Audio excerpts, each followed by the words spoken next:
In this video we will see how to install Atom on Windows 10, so let's begin.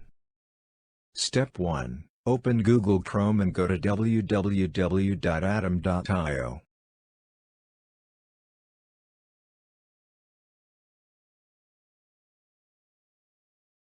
Step 2. Click on the Download button.